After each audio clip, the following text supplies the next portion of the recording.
If tonight the silence of your room makes you feel vulnerable, if every shadow seems to move with intentions you don't understand, if the weight of your worries multiplies when you turn off the light and are left alone with your thoughts, stop for a moment. Breathe. Because what you are about to hear is not just another story. It is a promise that has sustained millions of souls for 800 years, a guarantee of protection that transcends time and space, an invisible but real cloak that can cover your vulnerability tonight. There is something profoundly human about the fear of the dark. No matter how old we are, no matter how rational we try to be during the day, when night falls and we find ourselves alone in our rooms, something primal awakens within us. Perhaps it is the genetic memory of times when night brought real dangers, predators that lurked in the darkness, threats that only fire and constant vigilance could keep at bay. Or perhaps it is something even deeper, the recognition of our own fragility, the acute awareness that in silence and solitude, there are no masks to wear, no distractions to protect us from our own thoughts, from our own unanswered questions. If you're listening to this, you probably know that feeling, that pressure in your chest that appears when the world sleeps but you remain awake. Those thoughts that circle endlessly, like night birds that can't find a place to perch. That vulnerability that makes you check the locks one more time, that makes you listen to every creak in the house with your heart racing. You're not alone in this. More people than you imagine share your experience every night. And more importantly, there is an answer, there is comfort, there is real protection available to you. Tonight we're going to talk about the scapula of Our Lady of Mount Carmel, but we won't do it in the traditional way, as if it were simply one pious object among many others.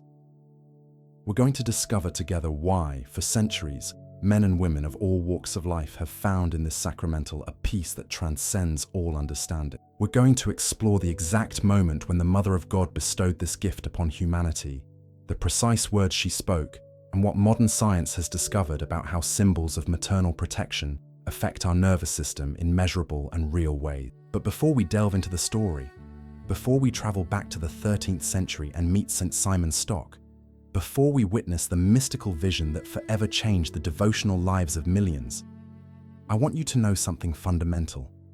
This is not a fairy tale. It is not a pious legend invented to comfort the credulous.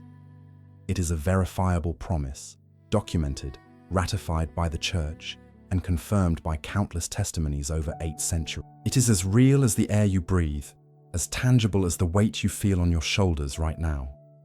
The promise is simple yet absolute. Whoever dies clothed in this habit will not suffer eternal fire. But that promise, uttered so many centuries ago, has implications that extend far beyond the moment of death. For if the Mother of God guarantees protection for the most vulnerable moment of all, the transition from this life to the next, does that not also imply her constant care during all our anxious nights, during all our hours of fear, during all those moments when we feel small and defenseless before forces we do not understand? Imagine for a moment that there is a real mantle, not metaphorical, but truly real in the spiritual realm, that can cover you tonight. Imagine that this mantle was woven not with wool or cotton, but with the maternal love of one who knew the greatest pain a mother can experience, watching her child die. Imagine that this mantle carries the authority of one who stood at the foot of the cross and did not flee, who remained steadfast when all others scattered. That is the scapula. And tonight, as you prepare for rest, as you seek peace amidst your inner storms, that mantle is available to you. The story you're about to hear is not just about past events. It's about this present moment. It's about tonight. It's about the rest you so desperately need and have perhaps searched for in so many places without success. It's about the security your heart longs for, that deep certainty that you are not alone, that there is real protection watching over you as you sleep. And here is the secret that modern neuroscience has confirmed. Something mystics always knew intuitively.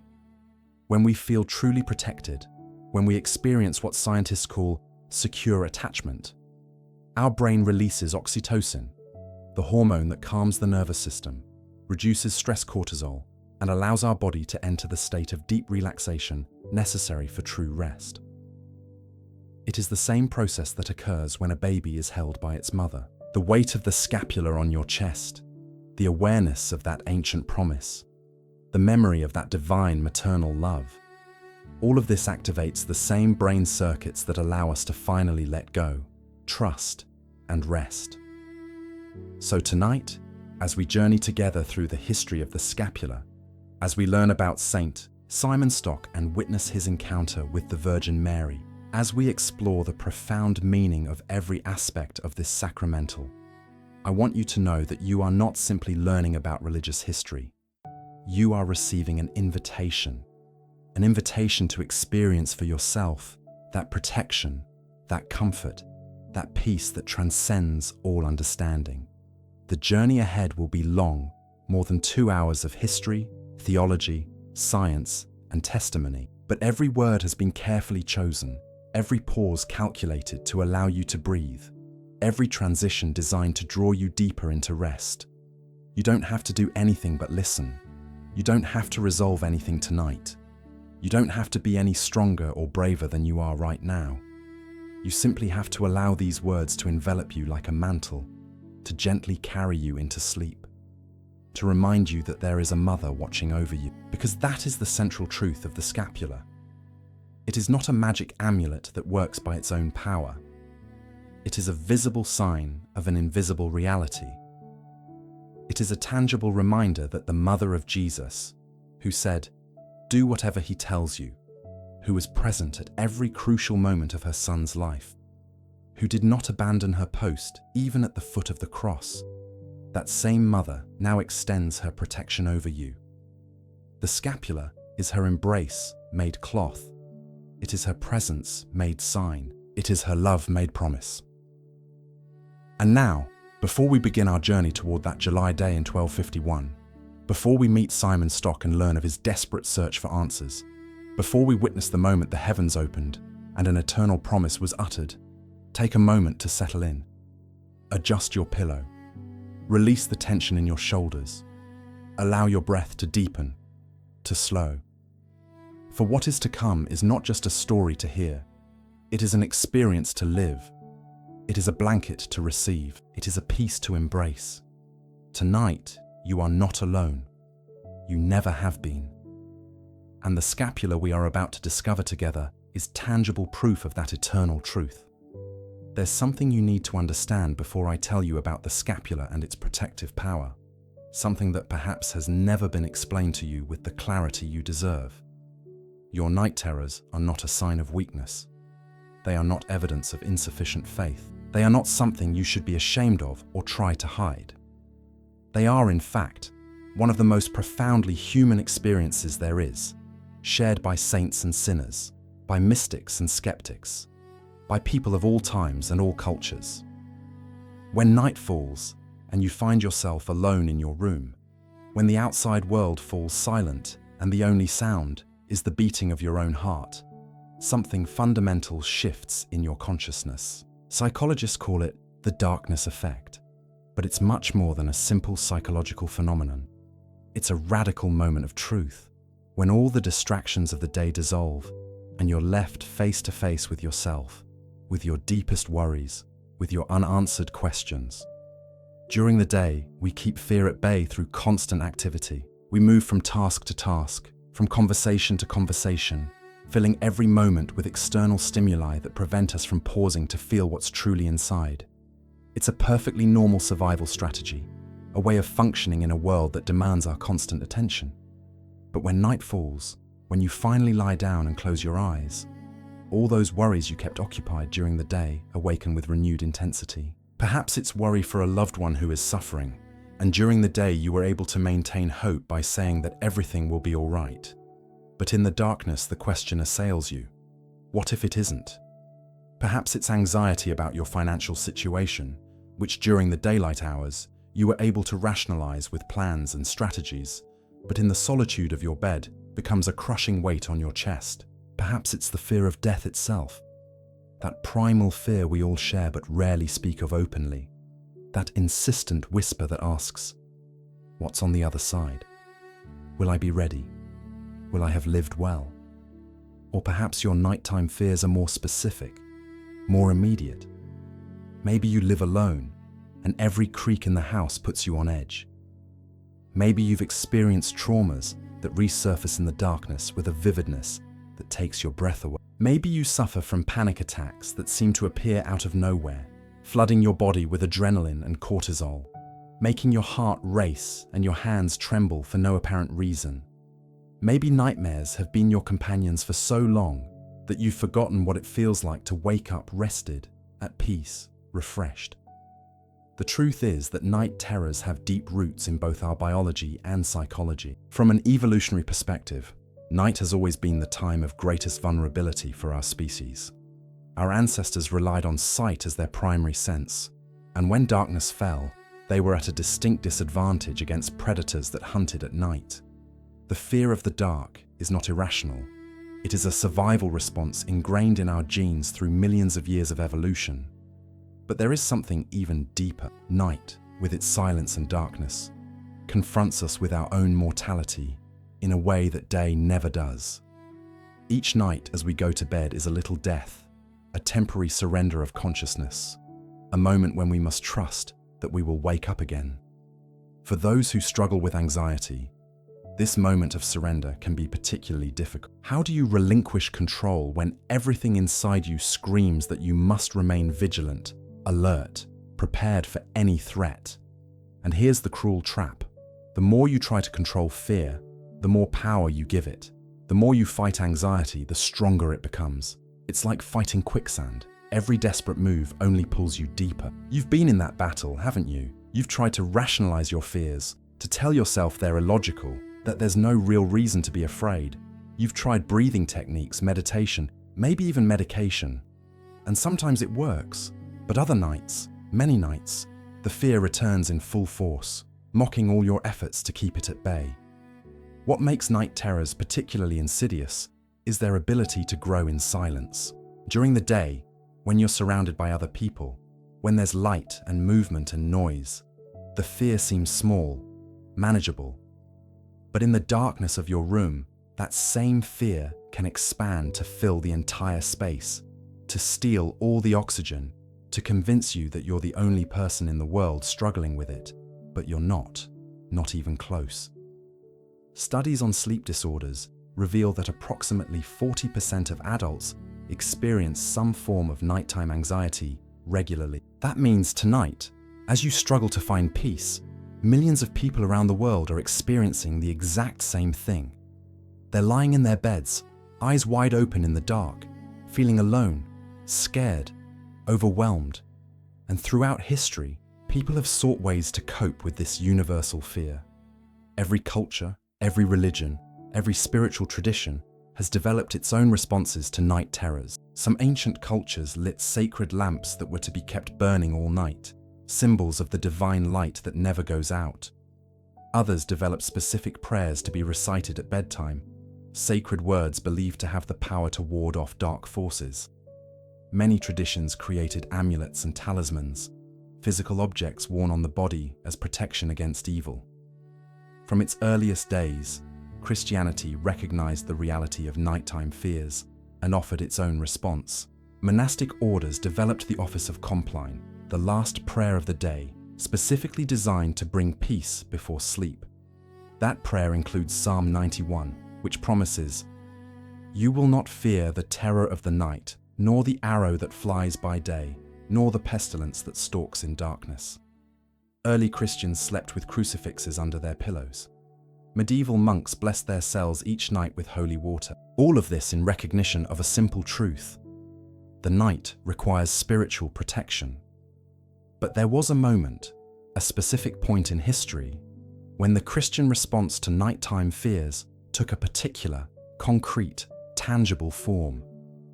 It was the day the Mother of God appeared to a distressed man, a man who knew deeply the terror of spiritual darkness, and gave him a gift that would forever transform the way Christians face their nights of anxiety. That man was Simon Stock, and his story, the story of how he arrived at that extraordinary moment of grace, is a story you need to hear. Because in many ways, Simon was just like you. He knew the weight of anxiety. He had experienced endless nights of worry. He had cried out to God from the darkness without receiving an immediate answer. He had wrestled with doubt, with fear, with the overwhelming feeling of being alone in his battle. But before we reach that transformative moment, before we witness the apparition that would change his life and the lives of millions after him, we need to understand the context. We need to travel back to the 13th century, to an England convulsed by religious and political conflicts. We need to learn about the Carmelite order, that community of men and women dedicated to the contemplative life in honor of the Virgin Mary. We need to understand the pressures they faced, the persecutions they suffered, and the desperation that drove them to seek divine intervention. Because the scapula didn't emerge from a vacuum. It wasn't given in a moment of triumph, but in a moment of desperate need. It didn't reach people who already felt safe and secure, but people who intimately knew fear, vulnerability, the feeling of being on the edge of the abyss. And that's precisely why its power is so real, so relevant, so necessary for you tonight. So take a deep breath. Let your body sink a little deeper into the mattress. Release the tension in your jaw, your shoulders, your hands. Because we are going to travel together through time. We are going to meet people who lived 800 years ago, but who understood your struggle better than you can imagine. And at the end of this journey, at the end of this long night of stories and revelations, you will hold in your hands not only knowledge, but hope. Not only information, but transformation. Not just a story, but a key that can unlock the door to nights of peace you thought impossible. Nighttime fears are real, but the protection that comes with them is even more real. And that's the promise we're about to discover together. Imagine for a moment that you are a monk in England in the year 1250. You've just woken up at Matins, that first prayer of the early morning that breaks the silence of the deep night. Outside, the darkness is total, absolute, the kind that modern cities with their light pollution never experience. There are no streetlights, no car headlights, no blue glow from screens. Only darkness, occasionally broken by the flickering light of torches or candles. You rise from your straw mattress, the cold of the stone floor immediately penetrating through your worn sandals. The air in the cell is icy. You can see your own breath forming small clouds that quickly dissipate. You put on the Carmelite habit, those 2 pieces of dark brown cloth with the white stripes that identify your order, the same design that the Virgin will soon give to your superior general, as a promise of eternal protection. You walk through the cloister toward the chapel, and with each step you are aware of the danger you face simply for existing, for belonging to this order, for wearing these colors. Because in 13th century England, being a Carmelite was almost equivalent to having a target painted on your back.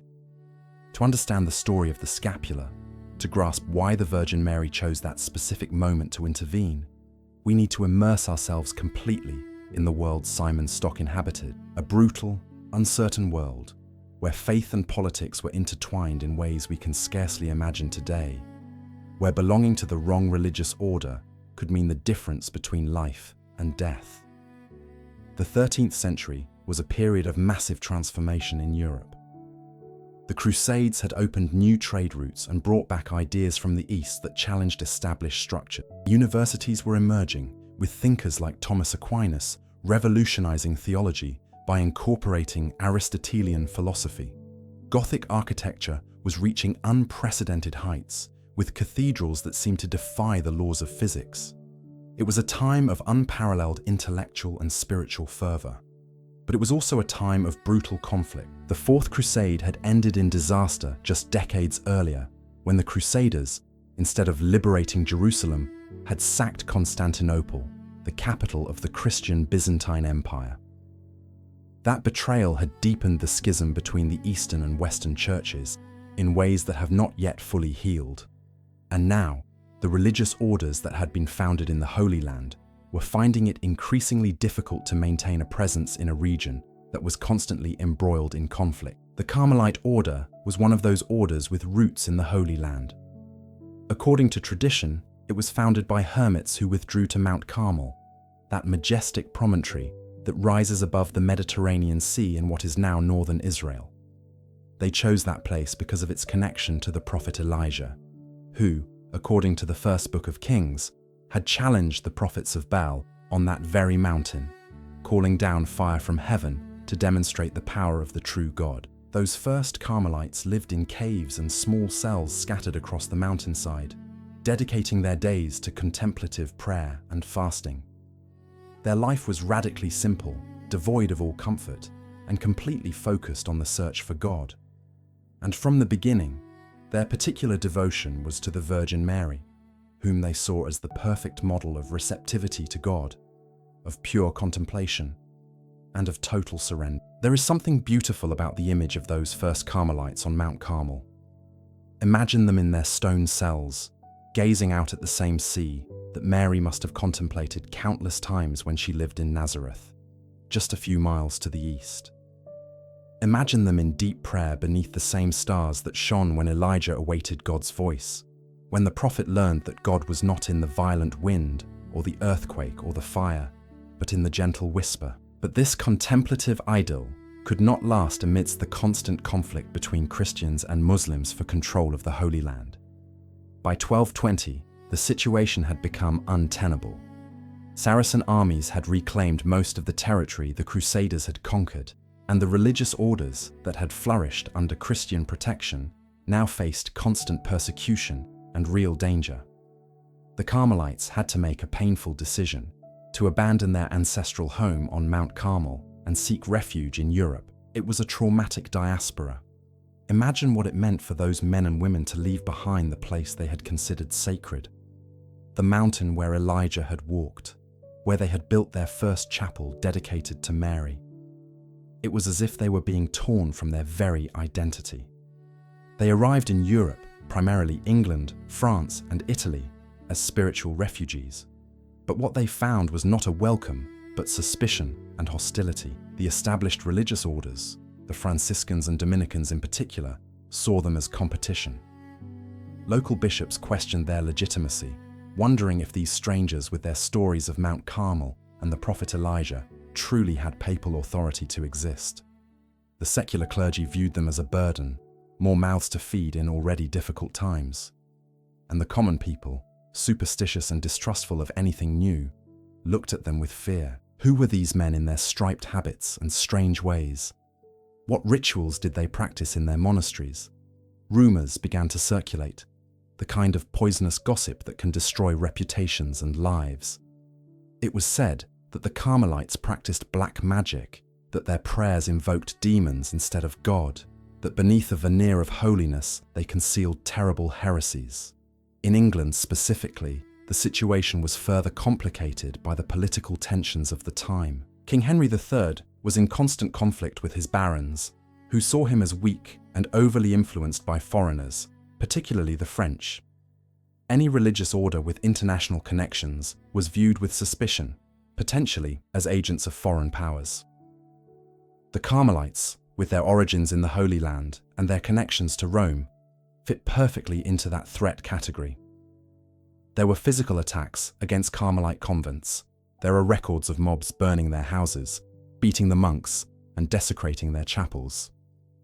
The Carmelites lived in constant fear, never knowing when the violence would erupt again. And worst of all, they felt alone in their suffering. They had left everything to follow Christ. They had abandoned the land they loved, and now they seemed to be punished precisely for their faithfulness. It was in this context of persecution and despair that Simon Stock assumed leadership of the order, and it was in this context that he began to cry out to the Virgin Mary with an intensity bordering on desperation. For Simon understood that without divine intervention, without some clear sign of God's favor, the Carmelite order might not survive. Their numbers were steadily dwindling. Young men were unwilling to join an order that seemed to be under a curse. Those who were already members were beginning to question whether they had made the right choice. And so, night after night, Simon knelt in the dark chapel and pleaded. He didn't ask for glory or honor or riches.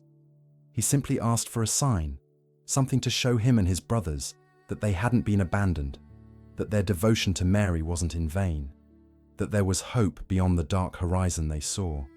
It was the kind of prayer that springs only from true desperation, the kind of cry that breaks down all barriers between the soul and God, because there is nothing left to lose. And as we will learn, it is precisely this kind of prayer that God chooses to answer in ways that transform not only individual lives, but the course of history itself.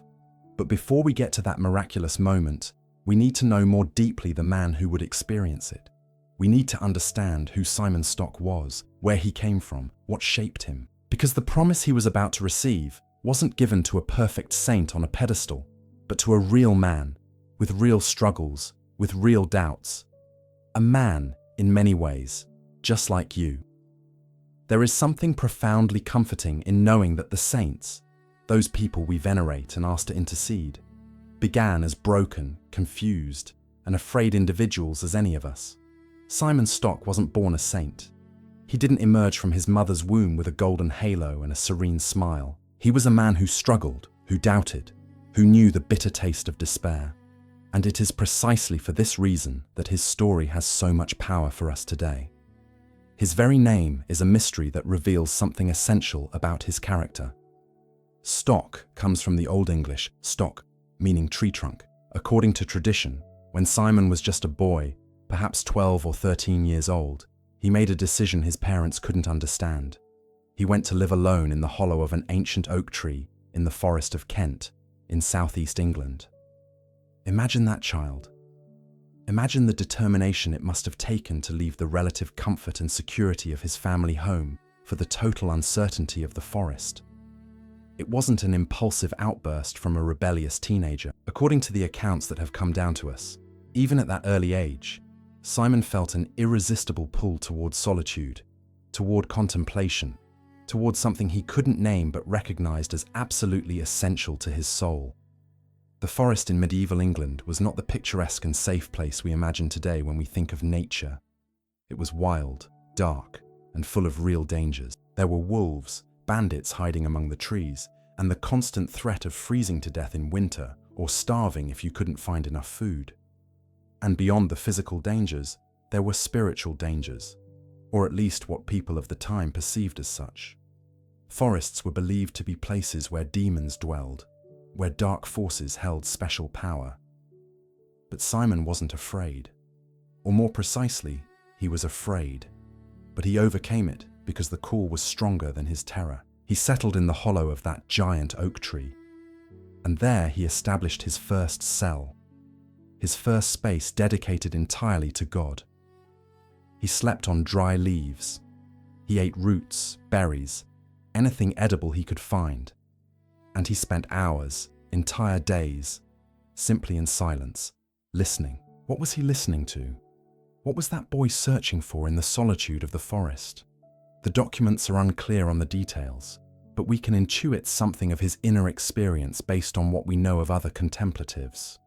Simon was learning the language of silence, that form of prayer that uses no words but simply remains in the presence of God, waiting, open, receptive. He was training himself in the art of detaching from everything superfluous, from everything that culture told him he needed to be happy, to discover what remained when all of that was stripped away. The years in the woods were not easy.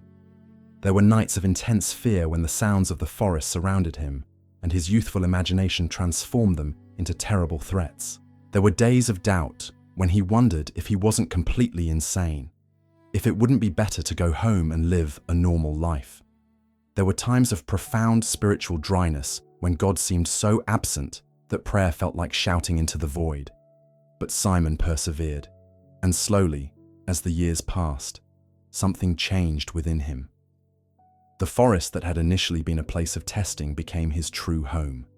The silence that had initially terrified him became his deepest comfort, and the feeling of God's presence, which at first was elusive and intermittent, grew more constant, more tangible, more real than anything he could perceive with his physical senses. During this time, Simon developed a special devotion to the Virgin Mary. This was not unusual for a young contemplative of the time. Marian devotion was at the heart of medieval spirituality. But in Simon's case, there was something more intense, more personal, in his relationship with Mary. He saw her not only as the mother of God, but as his own spiritual mother, as the one who understood his loneliness, his struggles, his longing for God. According to tradition, Simon carved small images of Mary from pieces of wood he found in the forest. They weren't works of art. They were rough and simple, but he made them with complete love. Each one a silent prayer offered to the one he felt watched over him, even in the deepest darkness of the forest. When Simon was about 25, something happened that changed the course of his life. The Carmelites had recently arrived in England, refugees from Mount Carmel, and established a small monastery not far from the woods where Simon lived. When he heard about these monks who dedicated their lives to contemplative prayer in honor of Mary, he knew immediately that he had found his true home. Leaving the forest wasn't easy. After more than a decade living in the radical solitude of the oak tree, the idea of living in a community, of submitting to rules, of having to interact daily with other human beings was almost terrifying. But Simon understood that his time as a solitary hermit had been a preparation, a training. Now he was being called to something more, to share what he had learned in silence, to serve something greater than himself. He entered the Carmelite order and quickly distinguished himself through his spiritual depth and leadership skills.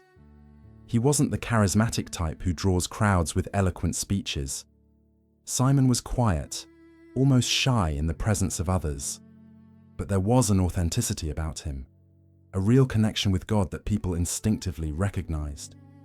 When he spoke, even a few words carried weight. When he prayed, others felt that something real was happening, that there was a direct line open between Simon and heaven. Over the years, Simon rose in responsibility within the order. He was appointed prior of several monasteries, where he proved to be not only a spiritual leader, but also a capable administrator who could navigate the complex ecclesiastical politics of the time. He had a gift for reconciliation, for finding creative solutions to seemingly intractable problems, and despite his growing responsibilities, he never lost his connection to the contemplative life he had first encountered in the hollow of that oak tree. In 1245, when Simon was over 60, an advanced age for the time, he was elected Superior General of the entire Carmelite order. It was an honor, but also a terrible burden, for, as we have seen, the order was in crisis. Numbers were dwindling, persecution was increasing, and the future looked bleak. Simon found himself in charge of a ship that seemed to be sinking slowly, but inexorably. The next 6 years were the most difficult of his life. He traveled tirelessly among the various Carmelite convents in England, France, and Italy, trying to maintain high morale, seeking protection from nobles and bishops, and defending the legitimacy of the order against increasingly vocal critics. He slept little, ate even less, and became physically and emotionally worn down in service to his brothers. And throughout all that time, he never stopped praying to Mary. Every night, no matter how exhausted he was, he would spend hours in the chapel imploring her intercession. He used a phrase that became almost like a mantra: Flos Carmeli, vitis florigera, splendor caeli, flower of Carmel, blossoming vine, splendor of heaven. It was his way of reminding Mary and himself that the order he served was dedicated to her, that it existed to honor her, and that he therefore had a right to her special protection. But the years passed, and the answer didn't come. Or at least, it didn't come in the dramatic way Simon had hoped. There were small blessings, moments when things could have been worse but weren't, situations that were resolved just in time, but nothing that fundamentally changed the precarious situation of the order. By the year 1251, Simon was over 66 years old. He was weary beyond words. His body, worn down by years of fasting and sleeplessness, ached constantly. His heart, heavy with the responsibility for all his brothers who depended on him, felt like a stone in his chest. And his faith, though never completely extinguished, flickered like a candle in a stormy window. It was in that state of utter exhaustion, of complete vulnerability, that heaven finally decided to answer. And the answer came not as Simon had imagined it, not as a political solution or a dramatic rescue from dire circumstances, but as something far deeper, far more permanent. It came as a promise that would transcend his time and reach you tonight, 800 years later. But before you reach that sacred moment, before you witness the vision that changed everything, you need to understand why the answer took the form it did. You need to understand why Mary chose to give not an inspirational speech or a temporary miraculous sign, but a simple object. 2 pieces of cloth, a miniature habit that could be worn over the heart. You need to understand that what was about to happen was not just a comfort to Simon and his contemporaries, but an answer to a fundamental human need that transcends time. The need for tangible protection, for physical comfort, for a palpable reminder that we are not alone. And to fully understand that, we need to travel with you to that specific day, July 16th, 1251, and walk with Simon through the hours that preceded the moment that defined his life and eternal legacy. The day began like any other day of that particular summer, with the typical humid heat of an English July. Simon woke before dawn, as always, for Matins prayer. His bones creaked as he rose from the narrow cot, a silent protest from a body that had been pushed beyond its limits for too long. But Simon ignored the pain, as he had learned to do decades ago in that oak tree in the woods. The body was merely the vehicle. Prayer was the destination. She knelt in the private chapel of the convent in Cambridge, where she was at the time. The cold stone beneath her knees greeted her with its familiar hardness. Outside, the first light of dawn was just beginning to break through the darkness, but inside, the only light came from 2 votive candles flickering before an image of the Virgin and Child. Simon gazed at the image, a simple representation carved in wood and painted with colors already beginning to fade. Mary held the child Jesus in her left arm, while with her right hand she pointed toward him, a gesture Simon had come to interpret as a perpetual instruction. Look at him, not at me. I am only leading you to him. But that morning, Simon needed to look at her. He needed to speak to the mother, not just the son. And so he began his prayer, not with the formal words of the divine office, but with a lament that arose from the depths of his weary soul. "My dear mother," he began, his voice breaking immediately. "Mother, I don't know how much longer we can hold out. The brothers are discouraged. The young men no longer want to join us. The nobles are withdrawing their support. The other orders are calling us impostors. And I'm so tired." The tears she had held back for months, perhaps years, finally found their way out. They rolled down her wrinkled cheeks and fell onto her clasped hands, hands that trembled slightly, whether from the cold or the emotion, or simply from the weight of everything they had tried to hold. "Flower of Carmel," she continued, using the words that had become her refuge. "Flourishing vine, splendor of heaven, singular virgin and gentle mother, please show us that we have not been abandoned. I do not ask for glory or honor. I only ask to know that we are not alone, that our devotion to you has meaning, that there is hope." It wasn't the first time Simon had said this prayer. He had repeated it 1,000 times, 10,000 times. Every word was worn from use, polished by repetition, like river stones touched by water for centuries. But that morning, something was different. There was an urgency in his voice, a final desperation. It was as if Simon knew, at some deep level of his being, that this was a turning point, that something had to give way, or break, or transform. He continued praying as the sun slowly rose outside. The other monks began to arrive for the regular services, and Simon joined them, chanting the psalms in a voice hoarse with tears. But his mind was elsewhere. As his mouth formed the ancient Latin words, his heart continued its silent supplication. The day unfolded with his usual activities. There were administrative meetings to attend, correspondence to answer, and sibling disputes to mediate. Simon carried out each task with his characteristic diligence, but a part of him remained distant, withdrawn, as if waiting for something without knowing exactly what. In the afternoon, as the day's heat reached its peak and most of the monks rested in their cells to escape the relentless sun, Simon returned to the chapel. The place was empty now. Silent, except for the occasional buzz of a fly that had found its way inside through an open window. He knelt again before the image of Mary.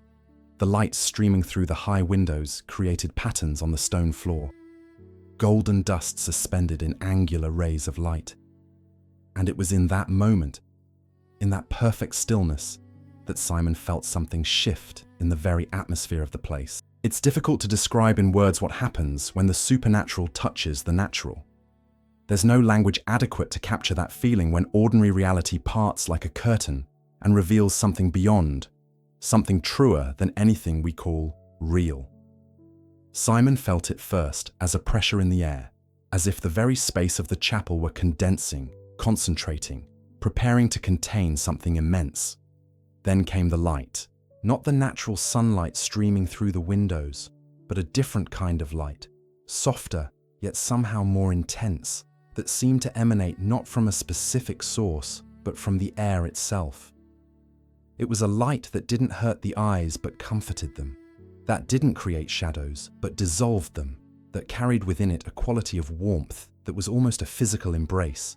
And in that light, she appeared. The Virgin Mary appeared to Simon not as an ethereal vision or a dream, but as a real presence, as tangible as anyone he had ever known. She was beautiful, but not in the way later Renaissance art would depict her, with classical perfection and serene expression. The beauty Simon perceived was of a completely different order.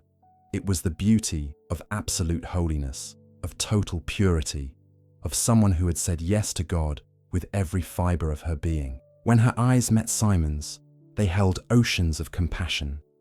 There was the pain of one who had stood at the foot of the cross, who had seen her son die the cruelest death. But there was also the joy of one who knew the end of the story, who knew that death had not had the last word, that love was stronger than any darkness.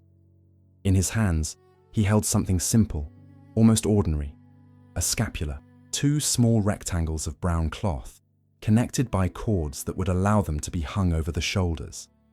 It was the Carmelite habit in miniature, the same stripes that Simon and his brothers wore, but in a form that anyone could wear under their regular clothes, a constant reminder of Mary's maternal protection.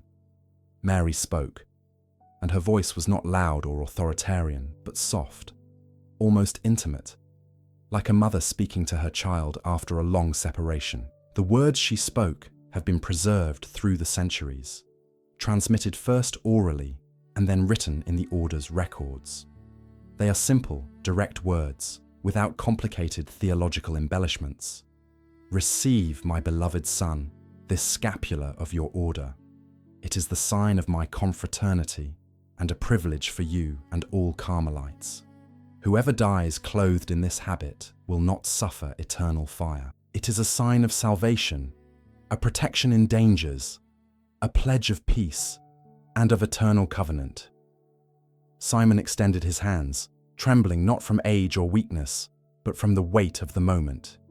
He received the scapula from Mary's hands, and when his fingers touched those divine hands, he felt a current of love so intense, it almost made him lose consciousness. It was as if all the love Mary had felt for Jesus, all the love she had felt for humanity during her earthly life and now from heaven, were condensed into that single moment of contact.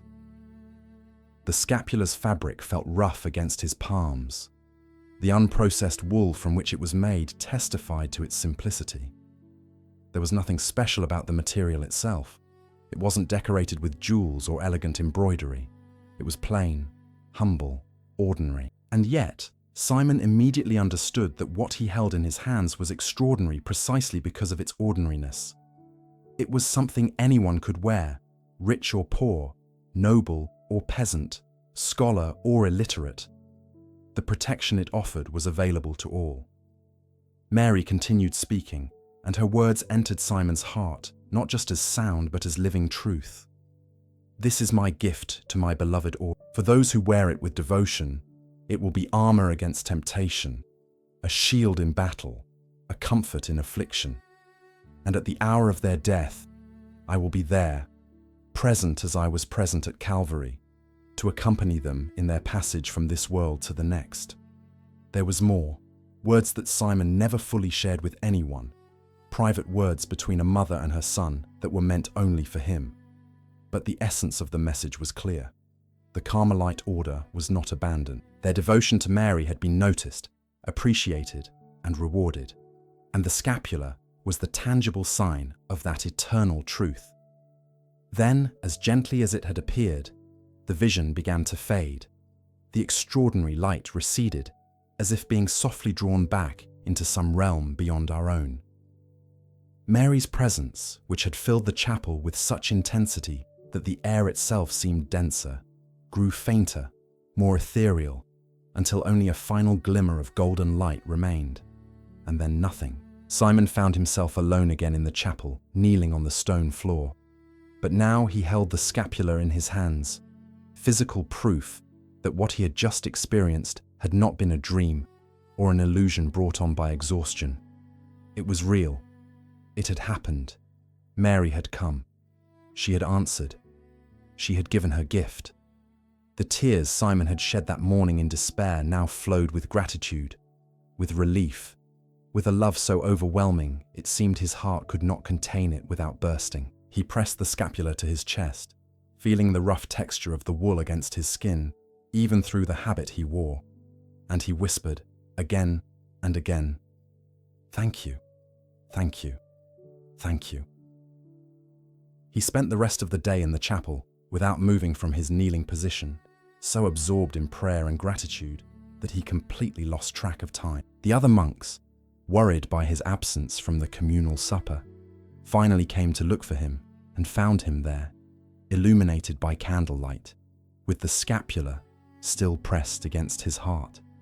"Brothers," Simon said when he was finally able to speak, and his voice had a quality they had never heard before, a mixture of reverence and almost childlike joy.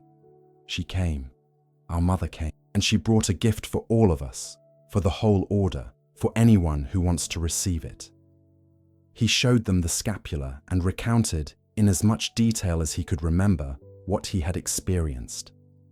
The monks listened with growing amazement, some falling to their knees as Simon spoke, others weeping openly, all sensing that something fundamental had changed, that a turning point had been reached in the history of their order. And Simon, seeing their transformed faces, understood that his task now was not simply to preserve the order, but to share this gift with the world.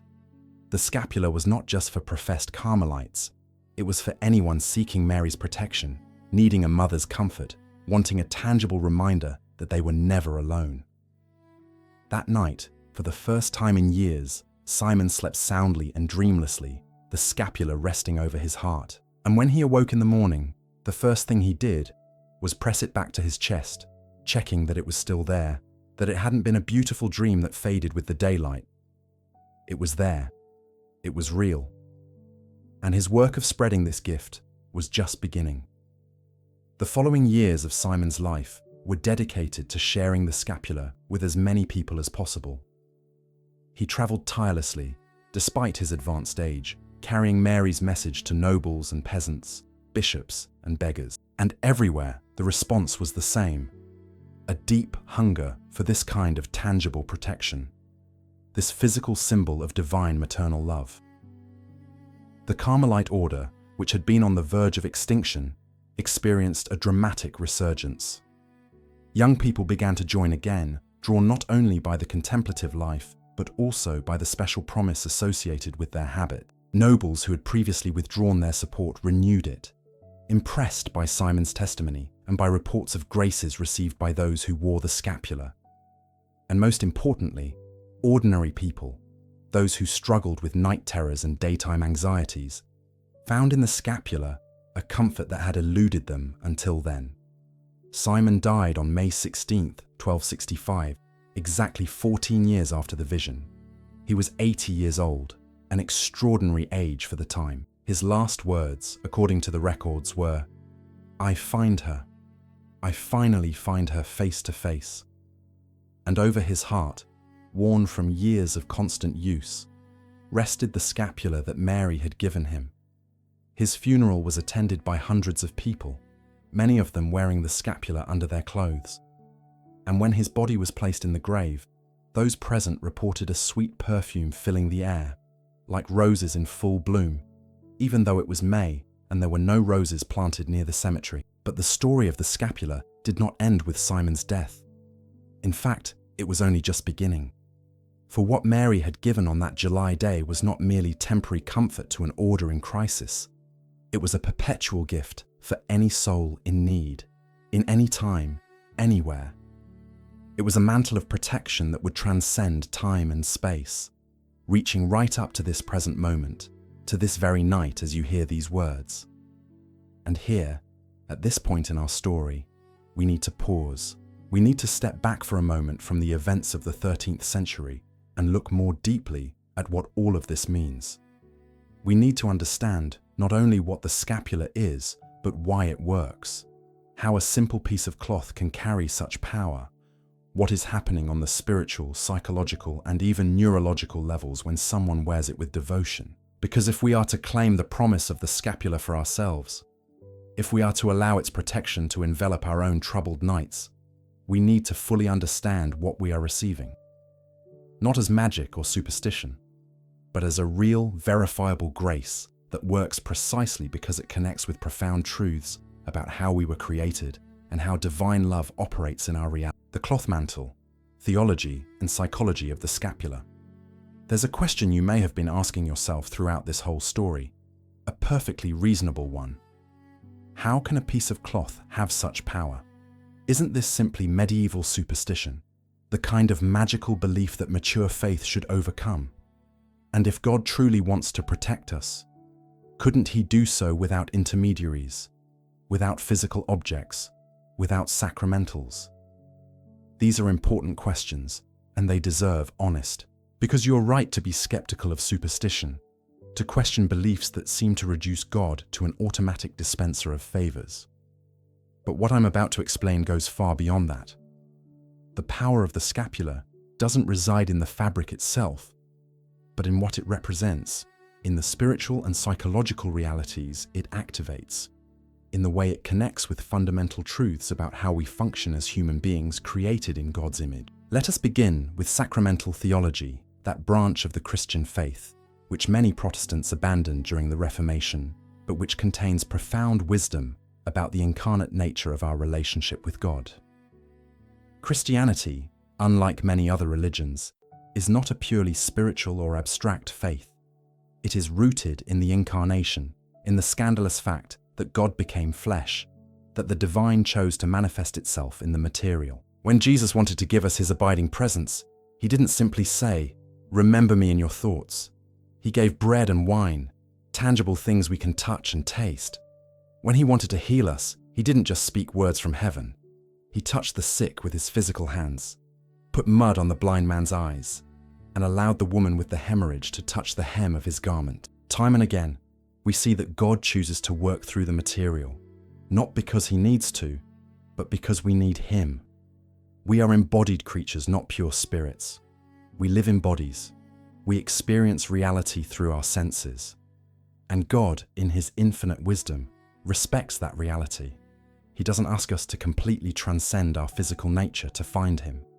Instead, He comes to us in our physical nature, using material elements as bridges between the visible and the invisible. Sacramentals, the category to which the scapula belongs, are extensions of this principle. They are not magical in the sense that they work automatically without faith or God's grace, but neither are they merely symbolic in the modern sense, where a symbol is just an empty reminder of something absent. They are what theologians call efficacious signs, objects that actually carry and communicate the grace they signify. Think of it this way: when someone you love gives you a ring or a meaningful gift, that object becomes more than just metal or fabric. It carries within it the love of the person who gave it. When you touch it, you not only remember that love in an abstract way, but you experience it again in a tangible way. The object becomes a point of contact between you and the person who is no longer with you. The scapula functions similarly, but on a supernatural level. It is a gift from Mary, and as such, it carries her maternal love. It is not that the cloth itself has magical power, but rather that it is a sacramental point of contact with the Mother of God, a constant reminder of her protective presence, a visible sign of an invisible reality. But there is more.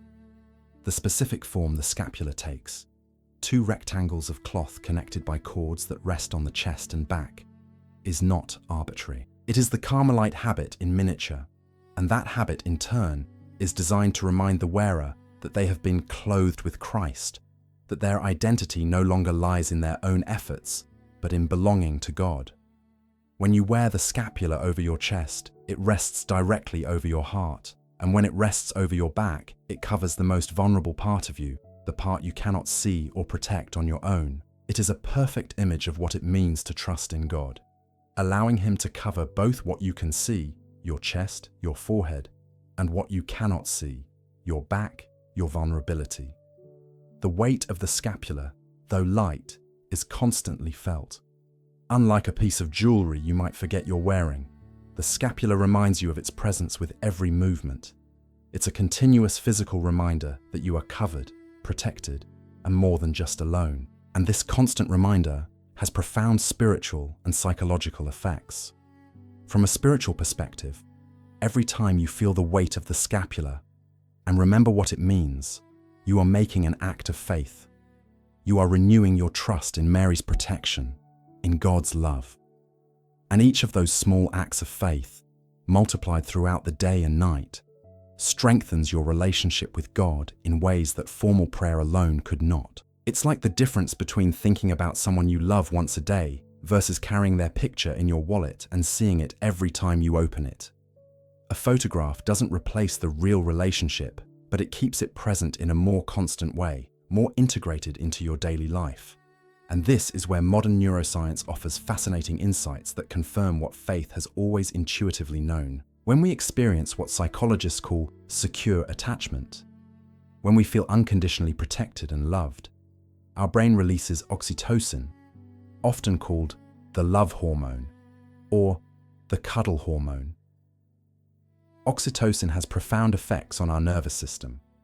It reduces levels of cortisol, the stress hormone. It decreases activity in the amygdala, the fear center in our brain.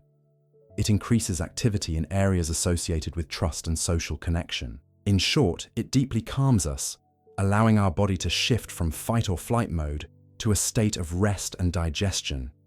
Studies have shown that simply holding an object that reminds us of someone who loves us can activate these same neural circuits. That's why children sleep better with their favorite blanket or toy. Not because the object has magical powers, but because it represents security. It represents the mother's presence even when she isn't physically. The scapula works similarly, but on a deeper level.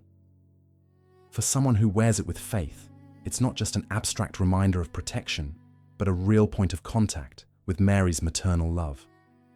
And that maternal love, in turn, connects us to God's paternal love. Every time your hand touches the scapula in a moment of anxiety, you are literally activating the brain circuits associated with comfort and security. But this doesn't reduce the scapula to mere psychology, because what's happening isn't just a mental trick that makes you feel better. It's real grace flowing through a sacramental channel. Psychology and neurology simply show us the mechanisms through which that grace operates in our embodied nature. God created our brains, after all. He knows exactly how they work and how to touch them in ways that bring us true peace. There is a reason Mary chose to give an object worn over the heart and back specifically. The heart, in biblical and medieval thought, was not only the organ that pumps blood, but also the center of a person's will, emotions, and deepest identity. Covering the heart with the scapula is a symbol of entrusting that center of your being to Mary's protection. And the back, as I mentioned, represents our vulnerability. There's a reason why expressions in many languages speak of watching your back, or having someone watching your back. It's the part of us we can't defend alone, where we need to rely on others. The scapula on the back is Mary saying, "I cover what you cannot see, what you cannot protect on your own." Now, let's talk specifically about the promise associated with the scapula. Those words Mary spoke to Simon. "Whoever dies wearing this garment will not suffer eternal fire." This is an extraordinary promise, and it has been a source of theological debate for centuries. Does wearing the scapula mean an automatic ticket to heaven? That you can live however you want while wearing it and still be saved? Absolutely not. The Church has been clear on this from the beginning. The scapula is not a magic amulet that negates the need for genuine faith, repentance, and a Christian life. Mary's promise must be understood within the context of true devotion, of a sincere commitment to living according to God's will. But what the promise does guarantee is this: for those who wear the scapula with true devotion, Mary will be present at the hour of their death. She will intercede for them in special ways. She will use her maternal power to obtain the graces necessary for final repentance, for contrition, for openness to God's mercy, even at the last moment. Think of it this way: a mother who has promised to care for her child doesn't do so only when the child is perfect. In fact, it is precisely when the child is in trouble, when they have made bad decisions, when they are in danger, that maternal love manifests itself most strongly. Mary promises to be present, especially in that most vulnerable moment of all, when we are dying, when our soul is about to face judgment, when we most need an advocate, an intercessor, a mother. And here's the beauty of this for you tonight, in your struggles with fear and anxiety. If Mary promises protection in the most terrifying moment of all, death itself, how much more present is she in these lesser moments of nighttime dread? If she guarantees to be there when your soul leaves your body, isn't she also here now, when you simply need to sleep in peace? The promise of the scapula isn't just about the distant future. It's about now. It's about tonight. It's about every moment you feel the weight of that small piece of cloth on your heart. And remember that you are not alone, that there is a mother watching over you, that God's love surrounds you in ways more tangible than you can imagine. But there is another dimension of the scapula that we need to explore, one that complements the original promise and makes it even more powerful for those who struggle with night terrors. It is known as the Sabbath promise, and it is specifically connected to the idea of rest, of the Sabbath, of ceasing the struggle. And it is perfectly relevant to what you face each night when you try to sleep. The Saturday promise, eternal rest and night sleep. On July 22nd, 1316, 65 years after Mary appeared to Simon Stock, Pope John XXIII was experiencing his own crisis of faith. It wasn't the kind of crisis one would expect from a pope. Not doubts about doctrine or questions about the existence of God. It was something more personal, more painful, doubts about his own salvation. John XXII, born Jacques Douais, had been a brilliant man, an exceptional canon lawyer, a capable administrator. But he had also been ambitious, political, involved in the power struggles that plagued the medieval church. And now, in his old age, he constantly wondered, had he truly served God or only himself? Were his years of ecclesiastical service genuine or simply a well-executed career? What awaited him on the other side? These questions tormented him especially at night. He would lie in his papal bed, surrounded by all the luxury the Vatican could offer, and yet he could not sleep. The silk sheets brought him no comfort.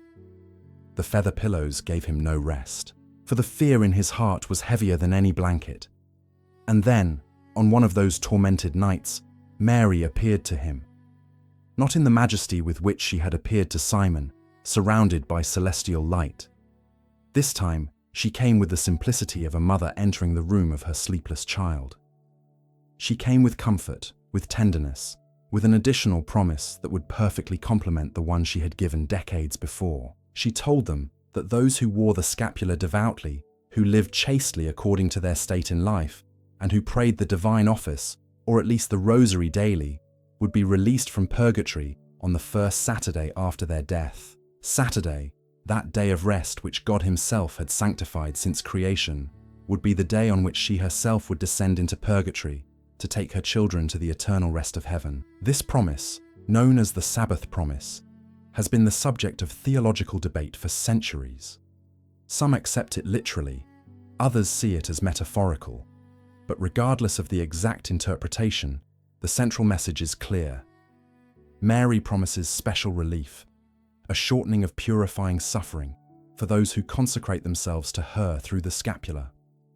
But for you tonight, struggling not with future purgatory but with present anxiety, the Sabbath promise has immediate relevance, because Saturday, in its deepest essence, is not just a day of the week. It is a symbol of rest itself, of the cessation of struggle, of the moment when we can finally let go and trust. When God rested on the seventh day of creation, it wasn't because he was tired. An omnipotent God doesn't tire. He rested to teach us something fundamental about life, that we weren't created for constant struggle, for perpetual anxiety, for endless vigilance. We were created for cycles of work and rest, of effort and dedication, of doing and being. The problem many of us face, especially those with chronic anxiety, is that we've forgotten how to truly rest. Even when our bodies are still in bed, our minds continue racing, planning, worrying, trying to solve problems that have no immediate solution.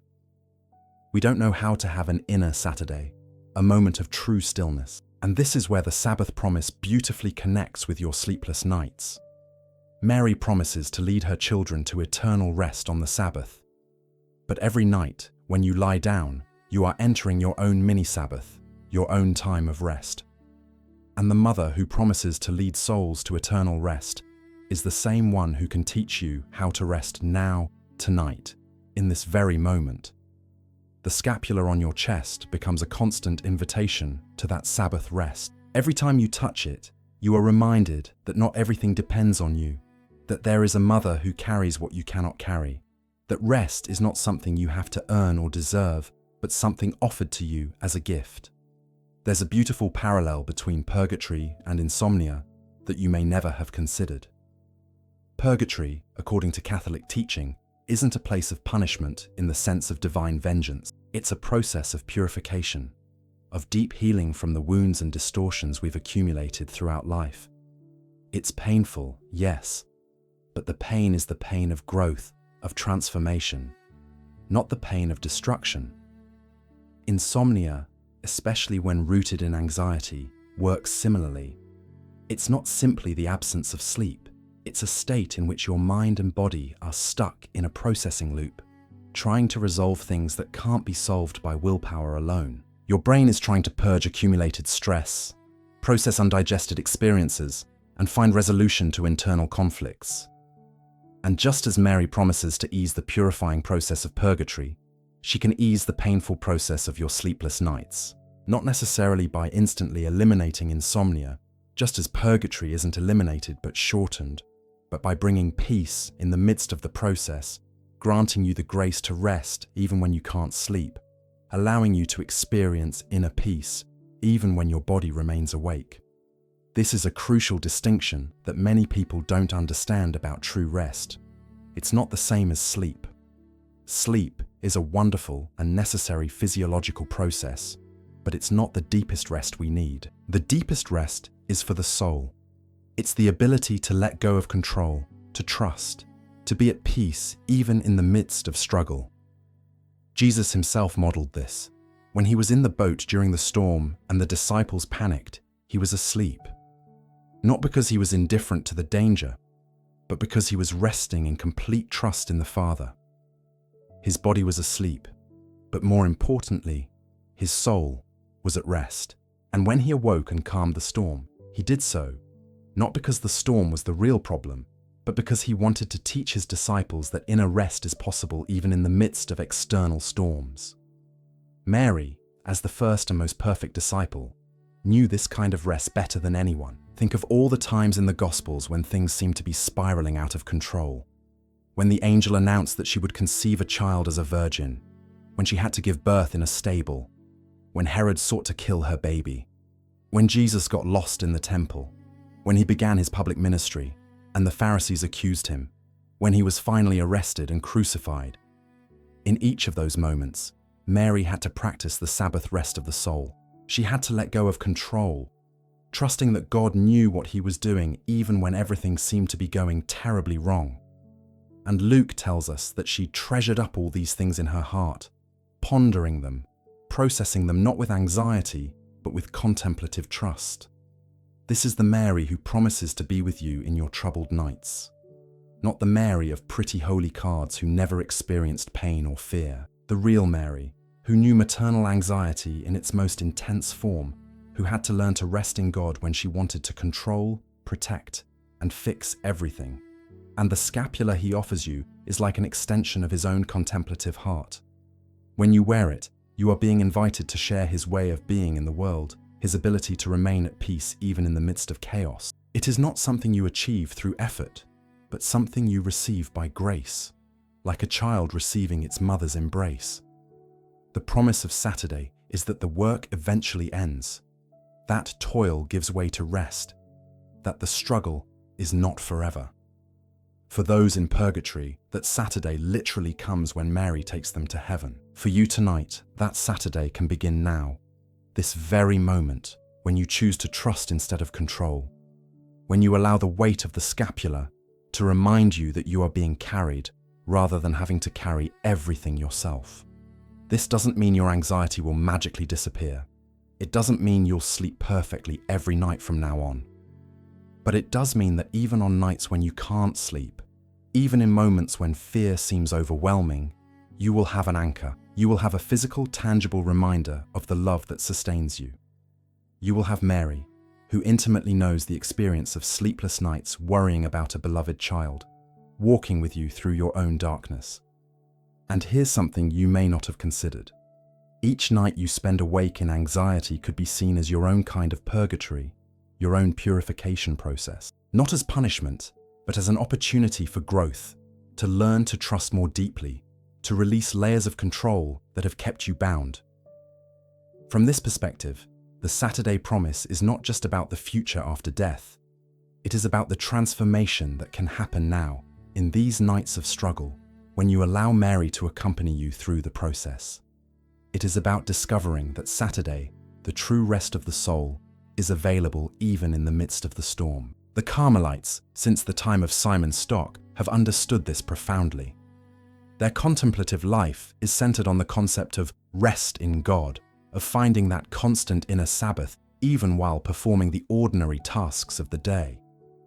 And the scapula, like a miniature Carmelite habit, invites you to participate in that same contemplative life, not as a monk in a cloister, but as an ordinary person amidst the everyday struggles of modern life. When you wear the scapula and remember the Sabbath promise, you are being reminded that your ultimate destiny is not eternal anxiety, but eternal rest. And that ultimate destiny begins to manifest now in small ways, every time you choose to trust instead of control, every time you allow Mary to carry what you cannot carry, every time you experience even a moment of true peace in the midst of your storm. This is what makes the scapula more than just an object of devotion. It is a tool of transformation, an instrument of grace that constantly invites you to a different way of being in the world. Not a way of constant effort and perpetual vigilance, but a way of contemplative trust and active rest.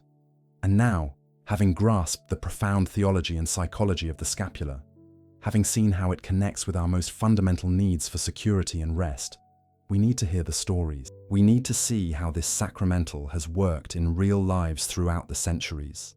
Because faith isn't just theory, it's lived experience.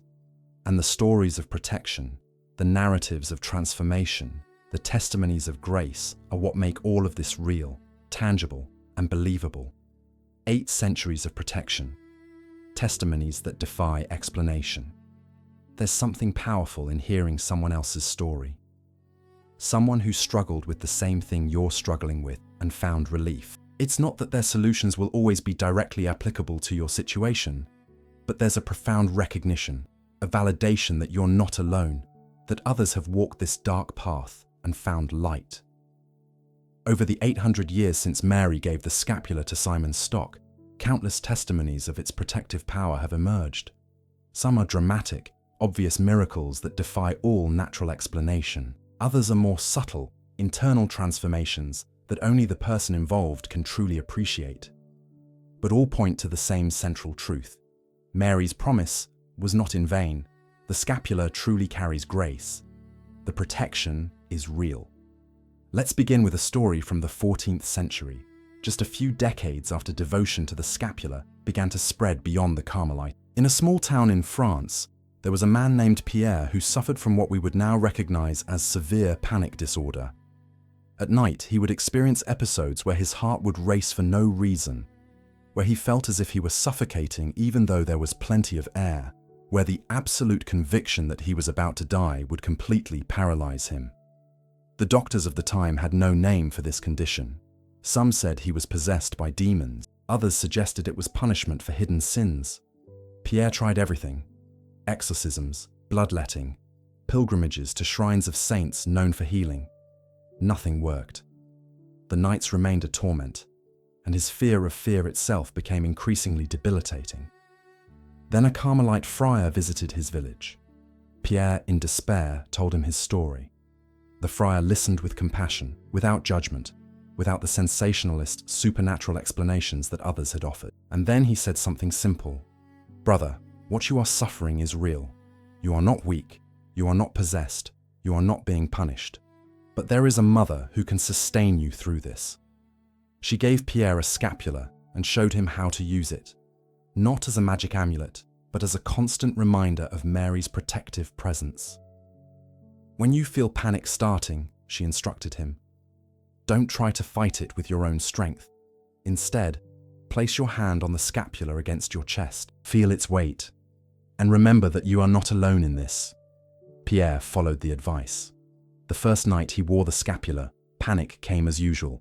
But when he placed his hand on that small piece of brown cloth resting on his racing heart, something shifted. It wasn't that the panic vanished instantly, but there was now an anchor, a point of focus outside the self-perpetuating cycle of fear. Night after night, Pierre practiced this simple action. Hand on the scapula, conscious breathing, remembering Mary's promise. And slowly, over time, the episodes began to decrease in frequency and intensity. It wasn't a miraculous instant cure. It was a gradual transformation. But by the end of a year, Pierre could sleep most nights without terror. And when the panic occasionally returned, he had a tool to navigate it. Was it the scapula itself that healed him? Or was it the psychological process of having an object of focus, a grounding technique? The answer is both and neither.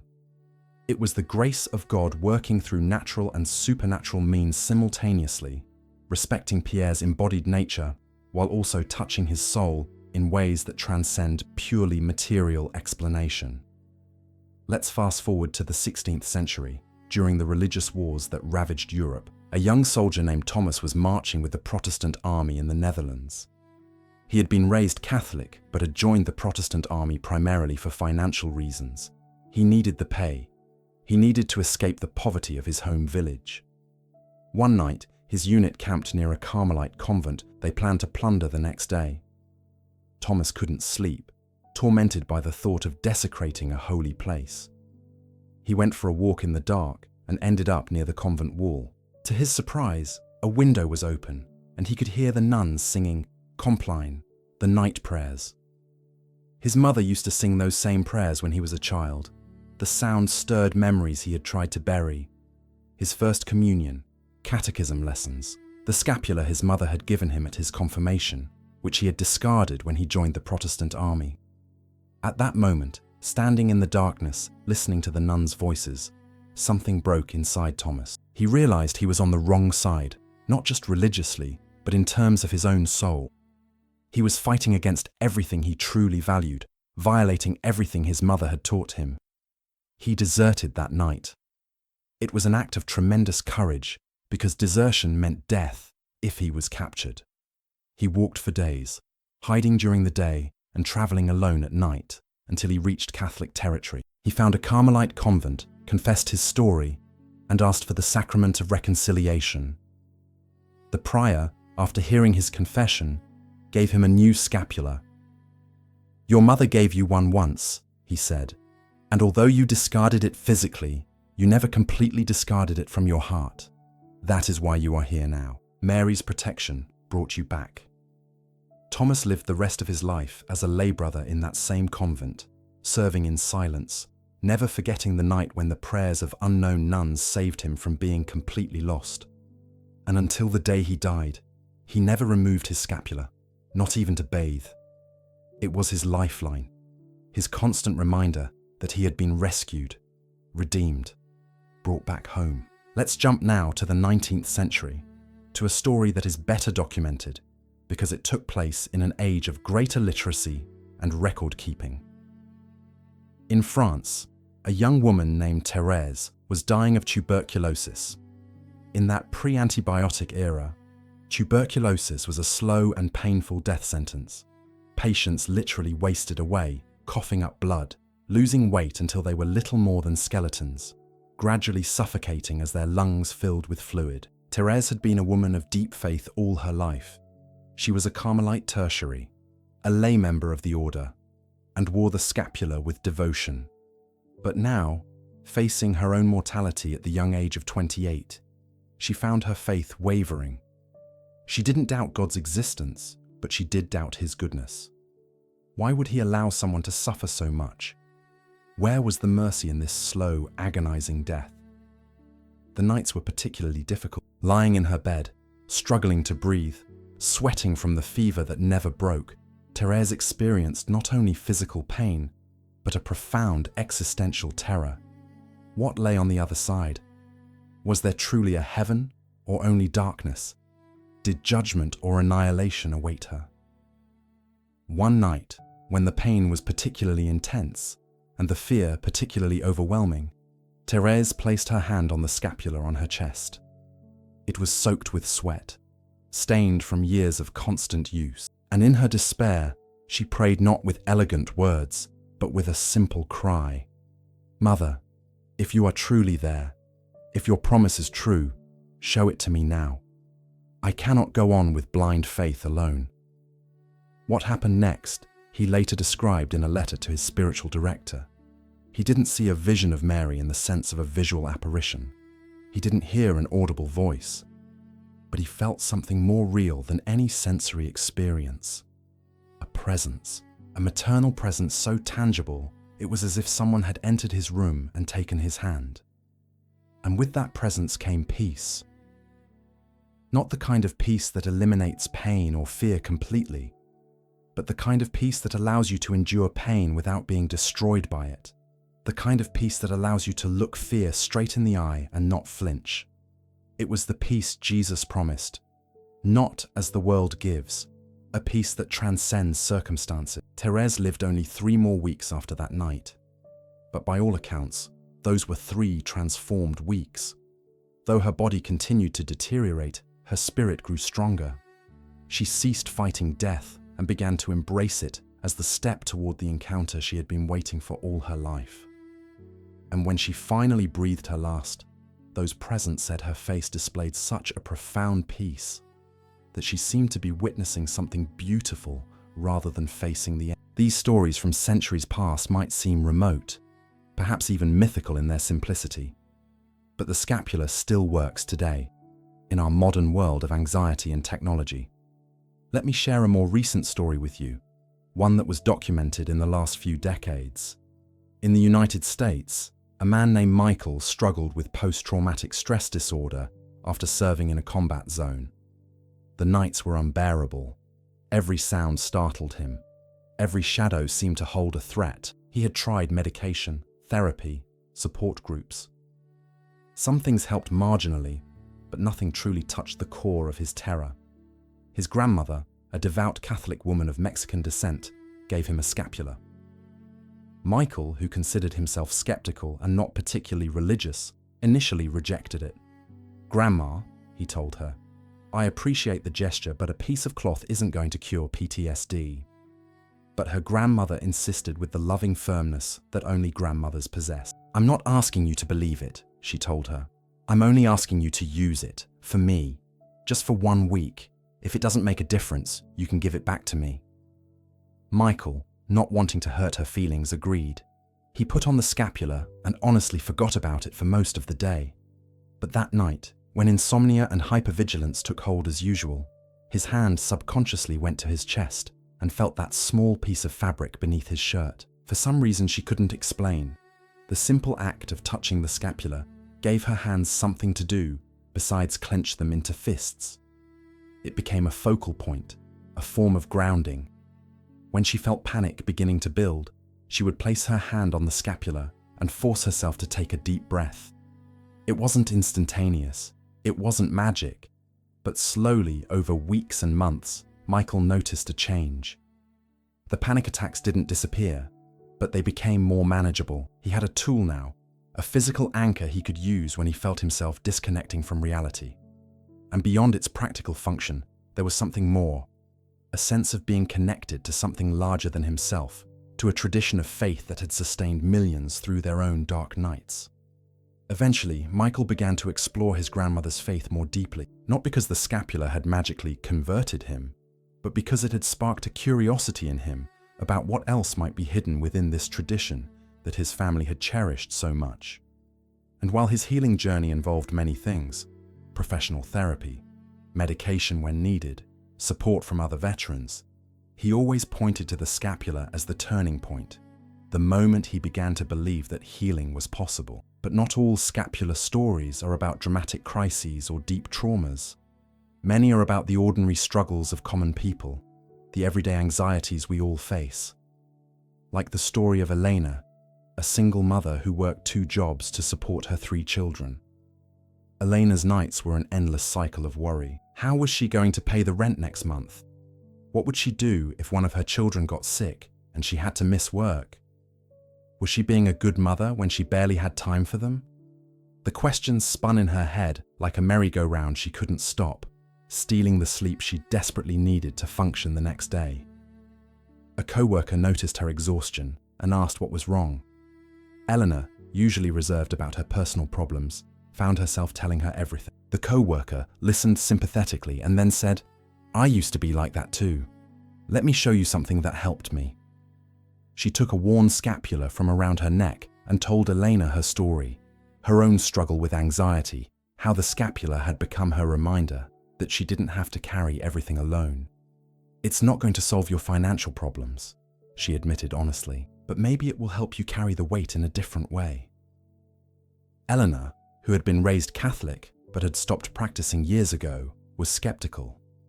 But she was so desperate that she was willing to try anything. Her roommate gave her her own spare scapula, one that had been blessed by a priest. That night, when Elena lay down and felt the familiar weight of anxiety building in her chest, she placed her hand on the scapula. And for the first time in years, instead of trying to mentally solve all her problems, instead of running financial calculations over and over, hoping the numbers would change, she simply whispered, "I can't do this alone. Help me." It wasn't an elaborate prayer. She didn't quote scripture or recite memorized prayers. It was simple, raw, honest. And in that moment of admitting her complete powerlessness, something inside her was released. It wasn't that her problems disappeared. She still had the same debts, the same responsibilities, the same fears. But somehow, she wasn't carrying them all alone anymore. Eleanor began doing this every night. Hand on her scapula, deep breath, simple admission that she needed help. And slowly, very slowly, she began to sleep better. Not perfectly, there were still difficult nights, but more nights than not. And with improved sleep came improved mental clarity, which allowed her to make better decisions about her financial situation, which eventually led to a real improvement in her circumstances. Years later, when Elena's life was more stable, she bought several scapulas herself to give to others she saw struggling. She had learned that the scapula's greatest gift wasn't magical protection from trouble, but companionship in the midst of it. It was a tangible reminder that we are never as alone as we feel we are. These stories could number in the thousands, in the millions. Every person who has worn the scapula with true devotion has their own story of how it has worked in their life. And although the details vary, the central theme is always the same. The scapula is a point of contact with a grace that transforms. But there's an important question you might be asking yourself. What about those who wear the scapula and don't experience relief?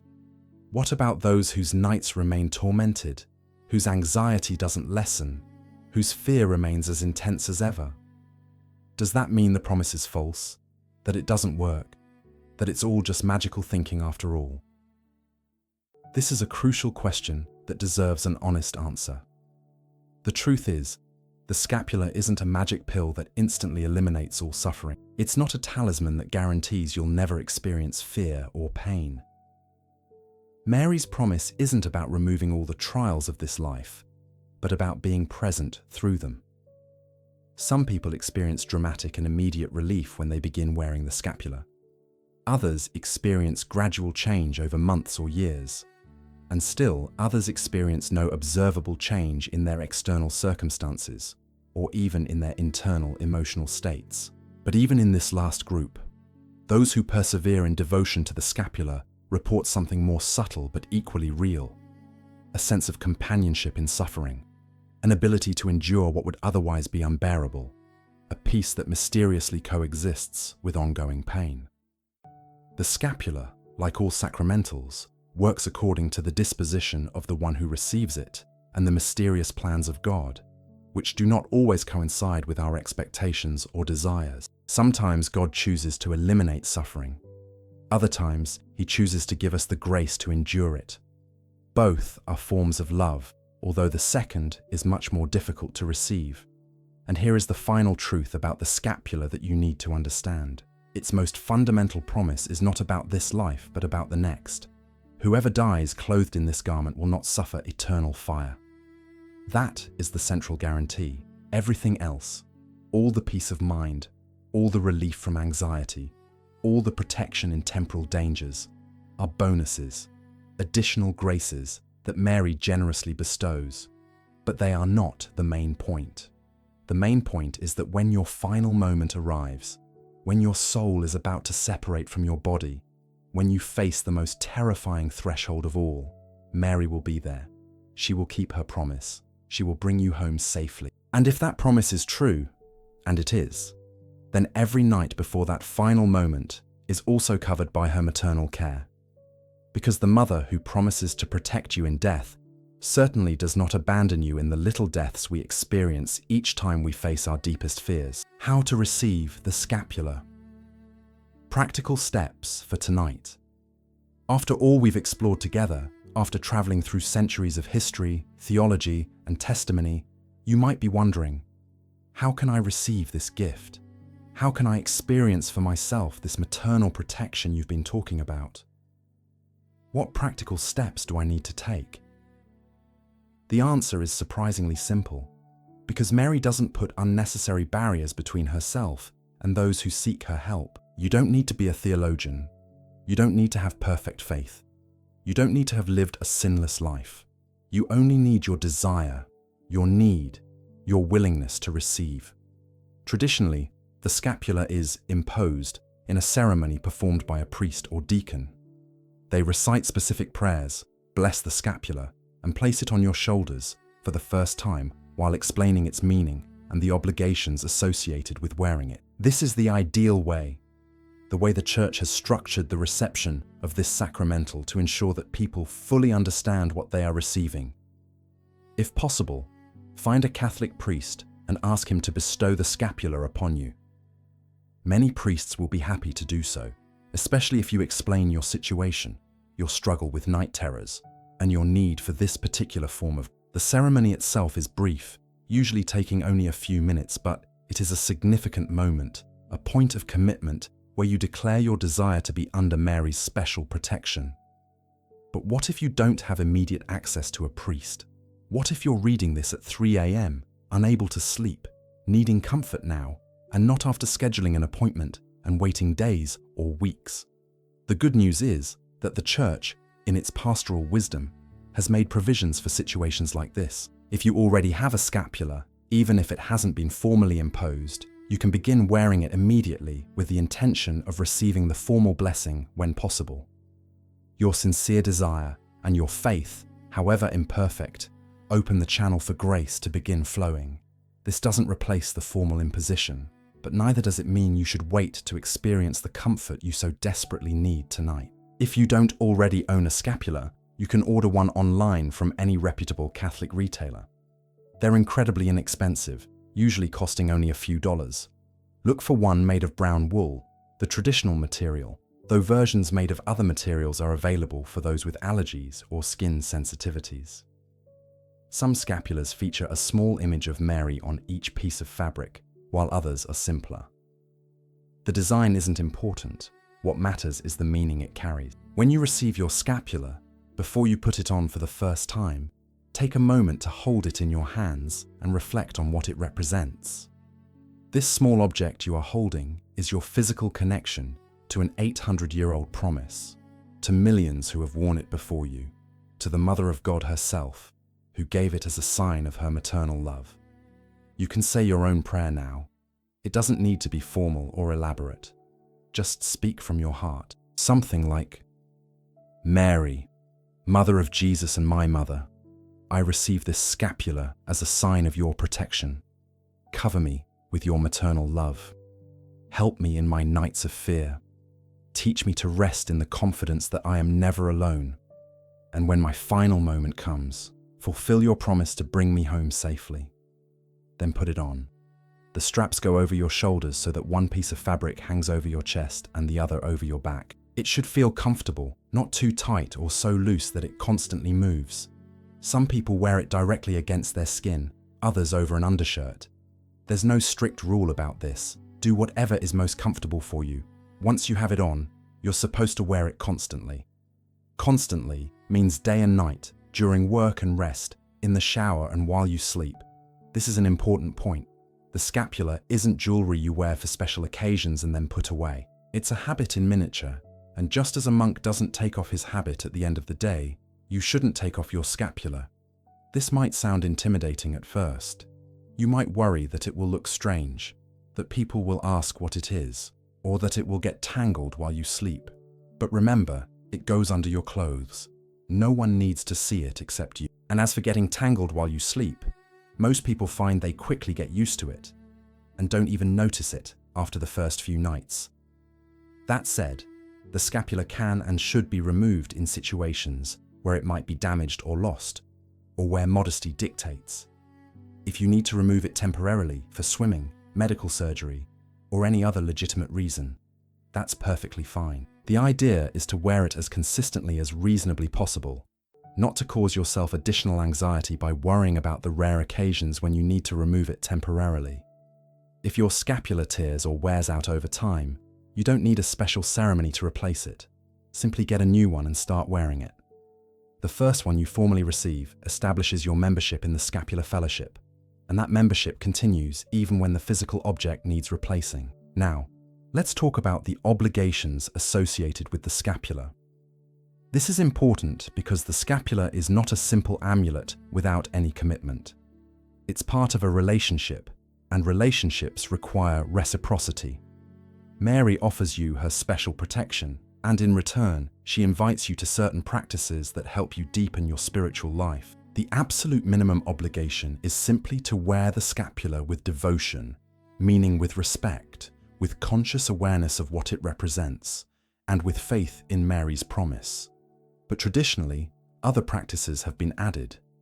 To receive the Sabbatean promise, for example, you are expected to live chastely according to your state in life, meaning fidelity in marriage or celibacy outside of it, and to pray the little office of the Blessed Virgin Mary daily, or at least a daily rosary. These additional obligations may seem overwhelming, especially if you're not used to regular prayer. But remember, they aren't burdens designed to make you feel guilty, but rather invitations designed to help you grow. They're like a doctor's prescription. They might not always be easy to follow, but they're designed for your good. If praying a full rosary every day feels impossible, given your current schedule or state of mind, start with something smaller. Perhaps just one mystery a day instead of all 5 decades.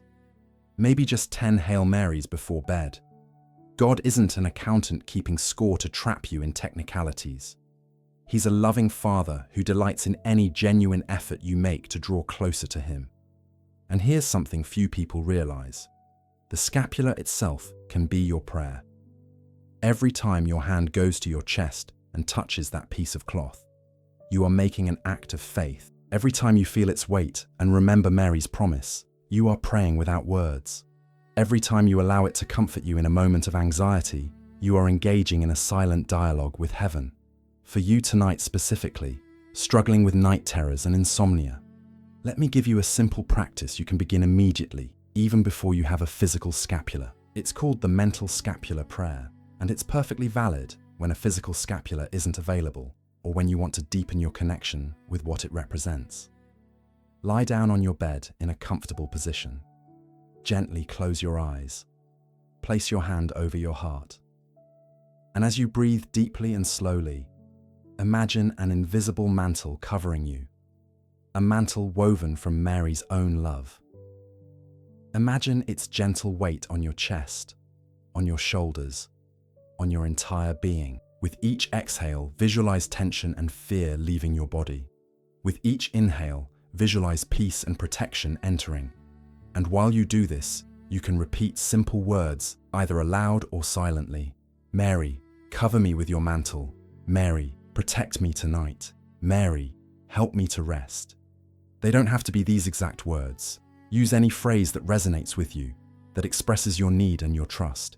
Do this for 5 minutes, 10 minutes, as long as you need. There's no time limit, no wrong way to do it, as long as it's sincere. And if you fall asleep in the middle of the prayer, even better. You have literally and figuratively fallen asleep in the arms of your Heavenly Mother. One more thing about the practical aspects. The physical scapula will eventually wear out. The fabric will fade, the cords will break, and the dirt and sweat from constant use will leave their mark. This is not disrespectful. It is evidence of faithful devotion. A worn scapula is beautiful in Mary's eyes because it shows that it has been worn, that it has fulfilled its purpose of accompanying you constantly. Some people are tempted to buy elaborate scapulas, perhaps with intricate embroidery or precious materials.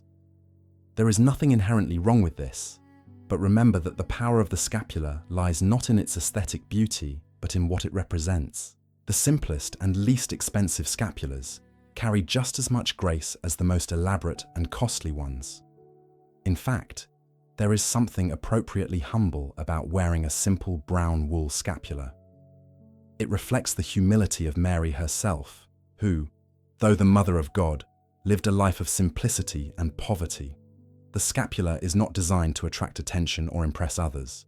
It is meant to be your silent companion, your shared secret with Mary. And now, having covered the practical aspects of receiving and using the scapula, we need to talk about something equally important: how to integrate this devotion into the complicated reality of your actual life, with all its demands and distractions, your imperfect faith, and your lingering doubts. Because it's one thing to talk about the scapula in ideal terms, and quite another to live it day in and day out, night in and night out, when you're exhausted and overwhelmed and questioning whether any of it really matters. Living under the mantle. The scapula in daily life. There is a vast difference between receiving the scapula in a moment of spiritual fervor and continuing to wear it faithfully 3 months later, when the novelty has worn off and life has returned to its familiar routine of stress and struggle. There is a difference between the theoretical promise of protection and the lived experience of nights that are still difficult, of anxiety that is still real, of fear that still visits despite your faith. This is the reality that few people talk about when discussing Marian devotions. They tend to present them in entirely positive terms, as if once you receive the scapula, everything immediately becomes easier, as if the Christian life were a straight upward path to perfect peace. But that's not how it works, and pretending otherwise only sets people up for disappointment and discouragement. The truth is, living under Mary's mantle is a daily practice, not a one-time achievement. It's a constant commitment to remember, to trust, to allow that piece of cloth on your chest to call you back to the truth when your mind starts spinning in circles of worry. And some days, it will be easier than others. Some days you'll feel Mary's presence so clearly that you'll wonder how you ever doubted. Other days you'll feel nothing except the physical weight of the scapula and wonder if it's all just wishful thinking. Both experiences are normal. Both are part of the faith journey, and the scapula is designed to sustain you through both, not by eliminating the second, but by giving you an anchor during it. So, what does this look like practically in your daily life? Let's start with the morning. When you wake up, before you check your phone, before you start worrying about everything you have to do that day, place your hand on the scapula, just for a moment. And consciously acknowledge, feel that you are being carried, protected, accompanied. You can say a short prayer. Mary, walk with me today. Or simply hold the intention silently. This small act of morning self-acknowledgement sets the tone for the entire day. It reminds you from the outset that you're not navigating life entirely alone, that there are resources beyond your own limited strength. It won't make the day's challenges disappear, but it will give you a different center from which to face them. During the day, when you feel stress starting to build, when you notice your breathing becoming shallow and your chest tightening with anxiety, your hand may instinctively go to your scapula. This can become your cue, your reminder to pause and breathe, your invitation to let go of control, just for a moment. You don't need to stop what you're doing. You don't need to find a quiet place to pray formally. You can be in the middle of a meeting, stuck in traffic, at the supermarket. Simply having your hand find the scapula, your fingers touch that familiar fabric, can be enough to bring you back to the present moment, to remind you that there is more happening than just what you can see with your physical eyes. And then comes night. That moment you've been dreading all day if you suffer from insomnia or nighttime anxiety. The night when you finally have to stop being busy, when you have to lie down and try to sleep, when all the worries you kept at bay during the daylight hours return with renewed force. This is where the scapula can be your greatest ally. When you lie down, instead of immediately fighting the rising anxiety, place both hands on the scapula at your chest. Feel its weight, feel the texture of the fabric, and allow that physical sensation to anchor you to your body instead of being completely lost in your worried mind. Then begin to breathe intentionally. Take a deep breath on the count of 4, hold for 4, exhale for 6. And with each breath, imagine that the scapula on your chest is like a port, a point of connection where Mary's love is flowing directly into your heart. You don't need to make it happen. You don't need to generate it through mental effort. You just need to receive it, allow it, open yourself to it like a flower opens to the morning sun. And if sleep doesn't come immediately, if you find yourself still awake after 20 minutes, half an hour, don't panic. Don't start calculating how many hours of sleep you'll lose, how tired you'll be tomorrow, how this will ruin your day. That kind of thinking is precisely what fuels the cycle of insomnia, the anxiety about not sleeping that prevents you from sleeping. Instead, remember what we learned about the Sabbath promise and true rest. Physical sleep is important, yes, but it's not the only kind of rest there is. You can rest deeply, even while you're awake, if you choose to trust rather than fight, if you allow your body to be still and your mind to let go, even without completely losing consciousness. The Carmelite contemplatives, those spiritual heirs of Simon Stock, have known this for centuries. They spend long hours in nighttime prayer, not always sleeping the 8 hours that modern experts recommend, and yet they function with a peace and clarity that many well-rested people would envy. Their secret is not superhuman stamina, but a different way of being in the night, a way that does not fight against the darkness but inhabits it with confidence. The scapula invites you into that same state of being. When you touch it in the middle of a sleepless night, you are being reminded that this moment, even this difficult moment of insomnia and anxiety, is covered by Mary's love. You are not failing because you cannot sleep. You are not being punished. You are simply going through a common human experience. And there is a mother who is awake with you, who is not impatient with your struggle, who does not abandon you because you cannot simply relax and sleep, as others seem to do so easily. There is something profoundly liberating about letting go of the pressure to sleep. Paradoxically, it is often when we stop trying so desperately that sleep finally comes. The scapula can be your permission to release that pressure, your reminder that even if you don't sleep well tonight, you are still loved, still protected, still held by hands stronger than your own. And here I want to talk to you about something that perhaps no one has told you. Difficult nights can be, in their own mysterious way, times of special grace. I'm not romanticizing insomnia, or suggesting that you should seek out sleepless nights. But there is a long tradition in Christian spirituality of viewing night vigils, those times of being awake when the world sleeps, as unique opportunities for intimacy with God.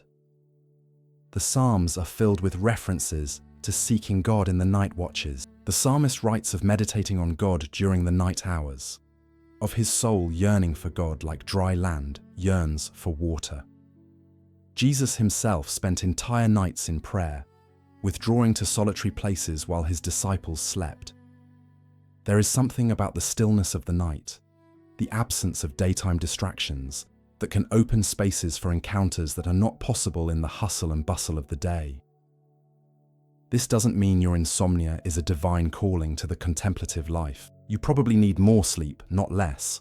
And seeking professional help if your insomnia is severe and persistent is perfectly appropriate and doesn't show a lack of faith. But as you work toward better sleep, as you use all available tools, both natural and supernatural, you can also redeem difficult nights by seeing them not just as a loss, but as a different kind of opportunity. When you are awake at 3 a.m, with a scapula over your heart, instead of simply enduring the hour, you can choose to inhabit it differently. You can offer your involuntary wakefulness for someone you know who is suffering. You can use the silence to speak with God in ways that the noise of the day does not allow. You can simply be present, breathing, existing, being held, without needing to do anything productive or achieve any goal. This is life under Mary's mantle in its deepest expression. Not a life free from difficulty, but a life where difficulty itself is transformed by the presence of love. The scapula doesn't promise to eliminate your difficult nights. It promises to be with you through them, transforming them from experiences of terrifying loneliness into experiences of silent companionship. And over time, something changes. Not necessarily dramatically or instantly, but real and true. People who persevere in their devotion to the scapula, who wear it faithfully night after night, year after year, report a gradual transformation in their relationship with fear. It's not that fear disappears completely. We are human, and fear is part of our nature. But it loses its paralyzing power. It becomes something you can feel without being destroyed by it, something you can acknowledge and then release into more capable hands than your own. Perhaps you too have felt that helplessness that Simon Stock knew so well, that feeling of fighting against forces greater than yourself, of being on the verge of being overwhelmed. Perhaps your nights have been battlefields where fear seems to win more often than it loses. Perhaps you have arrived at this moment listening to these words because you were searching for something, anything that could help. If so, I want you to know that you didn't arrive here by accident. Just as Mary chose to appear to Simon in his time of greatest need, she has guided you to this encounter with her scapula in your time of need. Not because you are special in the sense of being better than others, but because you are special in the sense of being loved specifically, individually, by name. Mary knows your struggle. She knows your nights, and she offers you the same gift she offered 800 years ago, a mantle of protection, a promise of presence, a guarantee that you are never, ever alone. The road ahead won't be perfect. There will be nights when the scapula feels like just a piece of cloth and your faith feels like mere wishful thinking. There will be moments of doubt, of frustration, of wondering if any of this really matters. Those moments don't mean you've failed or that grace has withdrawn. They simply mean you're human, walking a human path with all the ups and downs that entails. But through it all, the scapula will remain over your heart, through good nights and terrible nights, through moments of vibrant faith and moments of spiritual dryness. Through the years to come with all their surprises and challenges, that small piece of cloth will continue to be your tangible connection to an eternal promise. And when your final moment arrives, that moment we all face, when your soul prepares to leave your body and cross the threshold into what lies beyond, Mary will keep her word. She will be there, as she promised, to receive you, to accompany you, to take you home.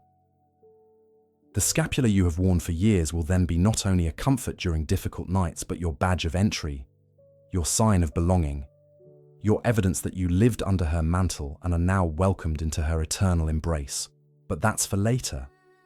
For now, tonight, right now, there's something more immediate and more tender that you need to know.